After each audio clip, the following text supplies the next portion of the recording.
ऐसी मुहिम चलाने की। लोकसभा चुनाव में जोर आजमाने के लिए केजरीवाल और उनकी आम आदमी पार्टी ने झाड़ू यात्रा का बिगुल बजा दिया है।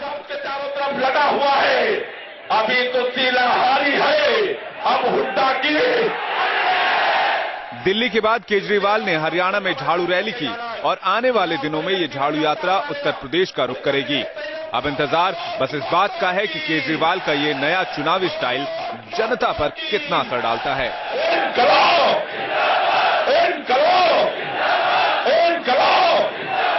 भ्रष्टाचार का बन गया काल।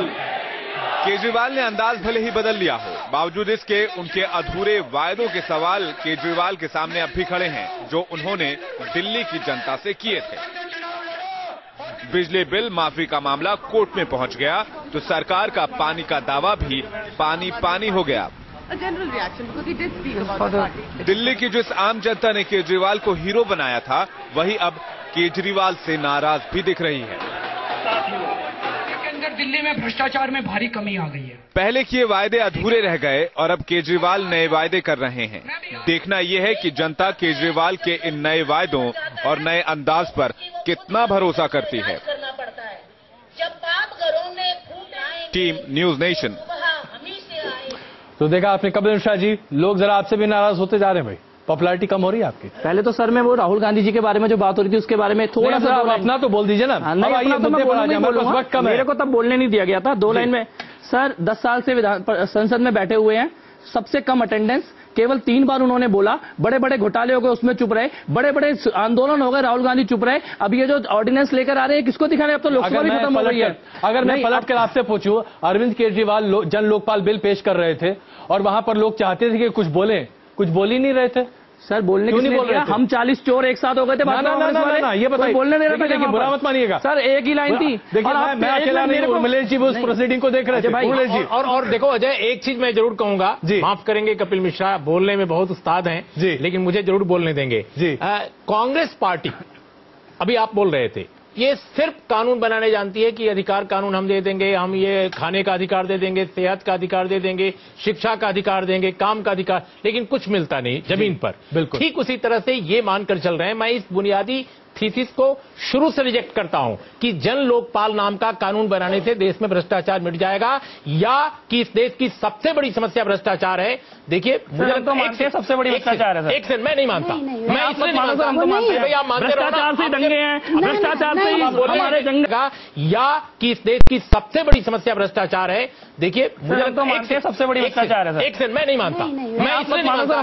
भाई आप मानते, भ्रष्टाचार से दंगे हैं, भ्रष्टाचार से हमारे जंगल चले गए। ये इनके साथ क्या हुआ? ये भ्रष्टाचारी तो है जो हिंदू कर रहे हैं। देखिए जी महाराज, बोलने दो, कम से कम ये भ्रष्टाचार मत करो आप। मेरा ये कहना है कि जन लोकपाल आने तो दें। मेरा ये कहना है कि जन लोकपाल बनाकर ये भ्रष्टाचार दूर कर देंगे। ये बिल्कुल वाहियात बात है। तो एक सेकंड, फालतू बात है। कांग्रेस और आम आदमी पार्टी में एक बड़ी समानता, एक बड़ा जो समानता है वो यही है कि ये भी कानून बनाकर देश सुधारना चाहते हैं, वो भी सिर्फ कानून बनाकर देश सुधारना चाहते हैं। कानून बनाने से कुछ नहीं होता जब तक नीयत आपकी नहीं बदलेगी, जब तक मैं काम करता हूं। नहीं अजय भाई, मेरा जवाब एक मिनट जरा। आप लोग को लगता है ये आम आदमी पार्टी जो तमाम देखिए, हम पूरी तरह से, हमें उम्मीद है कि आम आदमी पार्टी जरूर कुछ ना कुछ इस देश में कर रहे हैं। चलिए जी साहब, आप बताएं। बिल्कुल आम आदमी पार्टी इस कार्य को पूरी तरीके से करेगी, इस बात का पूरा यकीन हम लोगों को है। आप बताएं साहब। ये कहना चाहेंगे कि ये आम आदमी पार्टी मुसलमानों के लिए अपना पिटारा तो खोले, जो ये कह रहे हैं मुसलमानों को कुछ देंगे, क्या करेंगे, क्या उसके जवाब? मैं जवाब देता हूं जी।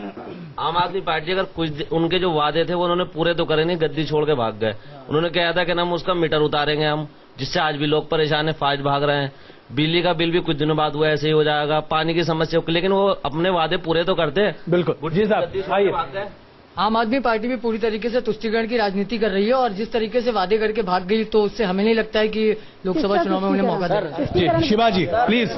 जी शिवा जी, एक सेकंड शिवा जी। देखिए जी, सबसे बड़ा अब राष्ट्रीय चुनाव में आ गए, राष्ट्रीय पार्टी बन रहे हैं, तो अब तो इनको सीमित मुद्दा पार्टी से हट करके एक बृहद बात करनी चाहिए थी। हमें अभी भी नहीं पता है कि जो और इनको बड़ी गलतफहमी है कि भ्रष्टाचार इस देश का सबसे बड़ा मुद्दा है। गरीबी है भाई, गरीबी है सबसे बड़ा मुद्दा। गरीबी हवा में है क्या? गरीबी भ्रष्टाचार के कारण नहीं है क्या? एमपी में नहीं। सर हमारे जंगल लुट गए, हमारे पहाड़ लुट गए, हमारी खदान लुट गई, हमारा कोयला लुट गया, हमारा खेल लुट गया। आप कह रहे हो भ्रष्टाचार मुद्दा नहीं है?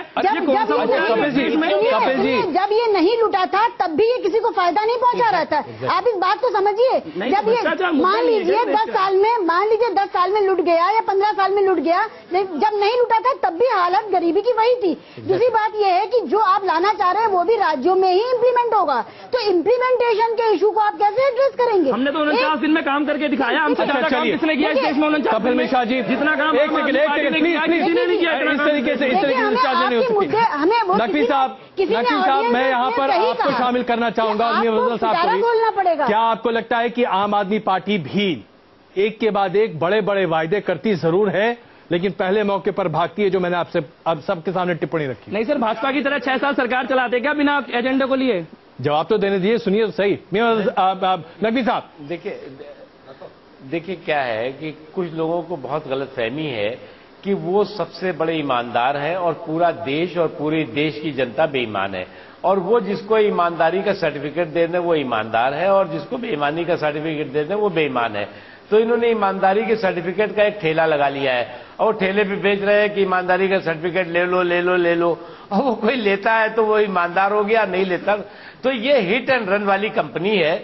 ईमानदारी का चोला और बेईमानी का झोला लेके घूम रही है, और जो कुछ भी अभी तक हुआ है दिल्ली में उसको देश के लोगों ने अच्छी तरह से देखा भी है, महसूस भी किया है। तो अब सवाल यहाँ ये पैदा होता है कि आप बड़ा भारी विकल्प लेके आते हैं कि आप जो है वो पूरे देश की व्यवस्था को बदल देंगे, पूरे देश के सिस्टम को बदल देंगे। तो एक मोहल्ले में और गांव में जो छोटे छोटे जब लोग राजनीति करते तो एक ही उसका उमलेश जी बैठे हुए हैं, तो मोहल्ले में भाषण करता तो कहता रहे इस दुकान ये जो इस मोहल्ले का जो वो बड़ा व्यापारी है उसको गाली देते थे या दरोगा को गाली देते थे। तो ये भी वही कर रहे हैं कि किसी बड़े व्यापारी को इन्होंने टारगेट करना शुरू कर दिया या फिर नेताओं को टारगेट करना शुरू कर दिया। आपकी बातों का जवाब कपिल जी देना चाहते हैं। जी मैं एक अच्छी बात आता हूं। इसमें जो बेग साहब ने मुद्दा उठाया था ना कि भाजपा ने कांग्रेस का कॉलर क्यों नहीं पकड़ा, उसका भी जवाब इसी बात में है सर। अंबानी की गोदी राहुल और मोदी। अब ये कहते हैं बड़े व्यापारी का तो बड़े व्यापारी से आपका रिश्ता क्या है ये बता दो सर। 54,000 करोड़ के मुद्दे पर कपिल मिश्रा जी एक बात बताइए, आप लोग रोज दिन एक नया मुर्गा चाहिए हलाल करने के लिए? सर इस देश में अरे कोई चाहिए, मैंने आप किसी का नाम उछाल दीजिए। कपिल मिश्रा जी नहीं सर मेरे नहीं कपिल मिश्रा जी मैं यहाँ पे कह दूं, मुझे बोलने दो। चलेगा नहीं ऐसा चलेगा लाइन तो नहीं सुनिए सही, आप जिसका मन में आता नाम उछाल देते हैं। आप मुझे बोलने दो। अरे सुनिए सही, अगर मैं कह दूं कि कपिल मिश्रा जी यहाँ से आने से पहले आप एक लड़की छेड़ के आए, FIR साबित करो कि आपने नहीं छेड़ा। आंखें लाल होती है नकवी की, क्या तो बता दो। FIR अंबानी पे हो, आंखें लाल नकवी की हो, FIR अंबानी पे हो, गुस्सा राहुल गांधी को। मैं आपसे प्रॉब्लम क्या है? कपिल मिश्रा जी मैं आपसे बस एक सवाल देखिए महिला का नाम लिया केवल एक सवाल एक जी नकवी साहब। अजय जी मैं आपसे एक सवाल, अजय जी एक बात मैं कहना चाहता हूं कि जो हमारे आप पार्टी के भाई साहब बैठे हुए हैं उनसे इतना ही पूछ लीजिए कि अमेरिका का फोर्ड फाउंडेशन इनको करोड़ों रुपया क्यों दे रहा है, इतना ही बता दीजिए खाली। नहीं नकवी साहब, इनकम टैक्स डिपार्टमेंट कांग्रेस का, CBI कांग्रेस की, होम मिनिस्ट्री कांग्रेस की, जांच करा लो ना। अगर दिया किसी ने तो झूठ के बोलते हो टीवी पे, जांच करा लो सर। अच्छा जांच करा लो। नहीं एक सेकंड अजय भाई, जवाब दिया मैं इनको जवाब देता हूं। जी मीम अफजल साहब।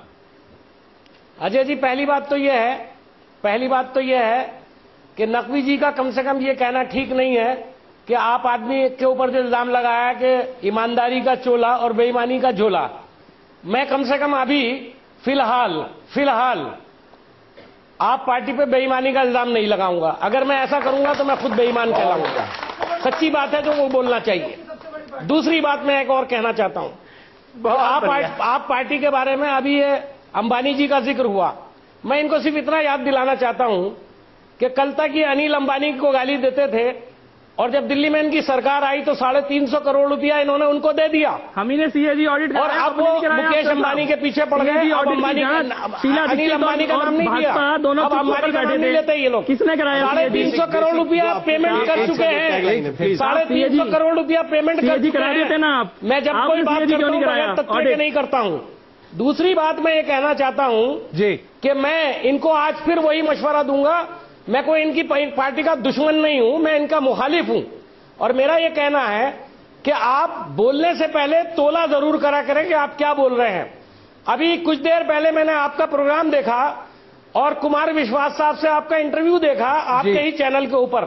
बहुत बढ़िया प्रोग्राम आपने दिया, लेकिन मैंने एक लाइन में उसका जो नतीजा किया वो ये है कि कुमार विश्वास साहब जो उस पार्टी से आए हैं जो सबसे ज्यादा गरीब आदमियों की और दबे कुचलों की आवाज है, उनका अपना लहजा में बड़ा आहंग था। वो हर चीज अपने आप से शुरू करते थे, और जिसके लिए केजरीवाल साहब ने कई बार मना करा। जहां तक के जब वो केजरीवाल साहब का नाम ले रहे थे, तो मुझे लग रहा था कि केजरीवाल उनके लीडर नहीं है, लेकिन केजरीवाल के लीडर है। तो ये बुनियादी चीजें हैं जो इनको सीखनी पड़ेंगी। और अभी आप पार्टी को बहुत कुछ सीखना बाकी है। बस 1 मिनट, मेरे पास वक्त बहुत कम है, जल्दी जल्दी आगे बढ़ना पड़ेगा। 2 बातें बोलूंगा सर। सबसे पहली बात तो आपने कहा कि आप हमारे दुश्मन नहीं है सर, हम तो भाजपा कांग्रेस के दुश्मन है, उन्हें खत्म करने के लिए इस देश में आए हैं। दूसरी बात यह है कि यही कुमार विश्वास इस बार अमेठी से राहुल गांधी को हरा रहे, राहुल गांधी को दूसरी सीट में भागने की सोच रहे हैं। प्लीज जी उमलेश जी नहीं, मुझे लगता है कि ये कपिल मिश्रा का ये जो सोच है ये इनकी पार्टी की पॉलिटिकल इंटेलेक्चुअल बैंक्रप्सी को शो करता है कि कांग्रेस और भाजपा इनके दुश्मन हैं। नहीं, हम बिल्कुल एक सेकंड, ये दुश्मन की भाषा, खत्म करने की भाषा सर, ये तो देश के दुश्मन है। अरे भाई सुन तो लो। अरे भाई मैं तो एक नागरिक हूं, एक पत्रकार हूं, मेरी तो बात सुन लो। बोलिए ना सर। मैं कहता हूं कि आप उनके राइवल हो सकते हैं, आप उनके राइवल हो सकते हैं, ये आहंग है इनका। आप उनके वैचारिक रूप से राइवल हो सकते हैं। दुश्मनी की जो बात कहते हैं उर्दू में, ये बहुत ही वैचारिक रूप से हमारा देश का सब कुछ लग गया, सब बर्बाद हो गया। आप कह रहे हो कि आप वैचारिक अटके रहो, सर हमारा क्या बचा? फाइट आउट कीजिए, लेकिन आप 2 हिस्सों में बटा हुआ है। ये कार्यक्रम चुनावी वादों के ऊपर है, और मैं ये कहना चाहती हूँ कि आम आदमी पार्टी ने बहुत धड़ल्ले से पोस्ट डेटेड चेक काटे थे जिस समय वो चुनाव में आए थे दिल्ली के। मेरा एक सवाल है कि ये पार्टी महिला के मुद्दे पर इतनी असहनशील कैसे साबित हुई? जो दो इनके बहुत दिग्गज मेंबर्स हैं, उन दोनों ने ये साबित किया कि महिलाओं के प्रति उनके लिए मन में कोई आदर नहीं है। कुमार विश्वास है और दूसरे आपके मंत्री जी जो वहां पर गए खिड़की एक्सटेंशन में। इसके अलावा सोमनाथ भारती जी का तो ये साबित हो गया कि युगांडा की महिलाएं भी उन्हीं के पास ही आ रही है शिकायत लेकर। अब ये महिलाओं के साथ दिल्ली में क्या हो रहा था? प्लीज की ना बात कर, ये बता कि कार्रवाई हमें रह जनों से गिला नहीं, तेरी रहबरी पे सवाल है। मैं बताऊं कि कार्रवाई क्यों लूटा? नहीं अजय भाई, मैं बताऊं कि कार्रवाई क्यों लूटा? इनका रहजनों से था वास्ता, मुझे रहजनों से गिला नहीं, कांग्रेस और भाजपा की रहबरी पे मलाल है। चलिए अब मैं इससे पहले कि इस चर्चा को हम खत्म करें, नकवी साहब बस एक छोटी सी टिप्पणी।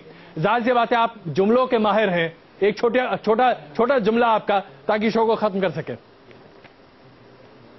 नहीं, मैं इसमें तो कोई जुमला नहीं कहूंगा, लेकिन इतना ही कहूंगा कि यहाँ मजबूत से मजबूत लोहा टूट जाता है, कहीं झूठे इकट्ठा हो तो सच्चा टूट जाता है। तो इसलिए जो है वो सच्चाई जो है वो हम जो कह रहे हैं वो सच्चाई है, और उससे कहीं इकट्ठा हो जाए तो उससे कोई फर्क नहीं पड़ता। चलिए आप सबों का बहुत बहुत धन्यवाद इस चर्चा में शामिल होने के लिए।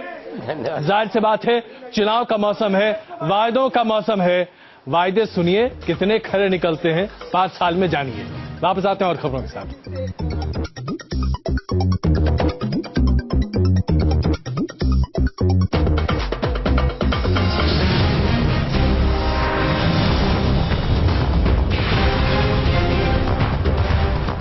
मैं हमेशा फिट रहता हूँ, और मैं भी, क्योंकि भूतों का मुकाबला करने के लिए हमें